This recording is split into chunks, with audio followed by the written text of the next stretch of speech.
আমার দুষ্টু মিষ্টি বন্ধুদের জানাই মিহিদানার ভালোবাসা। দেখো এক দাদা ভাই আমাদের দোকানে এসে রুটি খেলো, তাই এই যে তোমাদের দাদা ভাই এই দাদা ভাইয়ের কাছ থেকে এই যে মিহিদানা নিচ্ছে। এইগুলো কি দাদা ভাই? কোনো দানা আছে বাড়িতে বানিয়ে খেতে হবে। আচ্ছা, মিহিদানার দানা। ও আচ্ছা, এগুলো চিনির রসে রান্না করে খেতে হবে, তাই তো? এই যে আছে দেখো প্যাকেট করা। আর এইটা কি? সীতাভোগ। আচ্ছা, সীতাভোগ। এটাও ওই যে চিনির রসের মধ্যে দিয়ে রান্না করে খেতে হবে, কাজু কিশমিশ দিয়ে।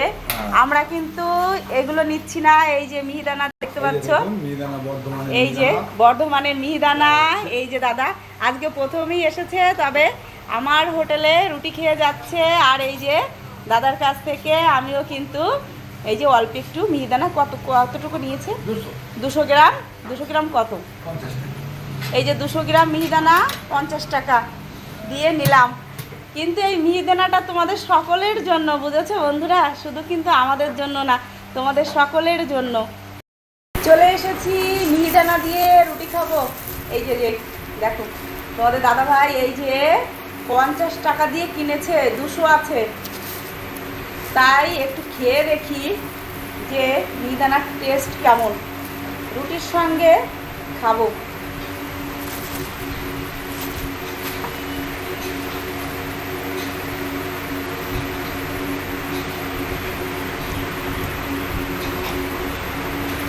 কাগজের উপরে করেই এই যে দেখো রুটি নিয়ে বসে গেছি।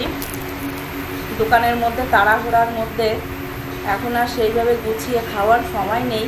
তবে ভালো যে বয়স্ক করে ভদ্রলোক এসেছিলো, মিহিদানাটা নিলাম তার কাছ থেকে।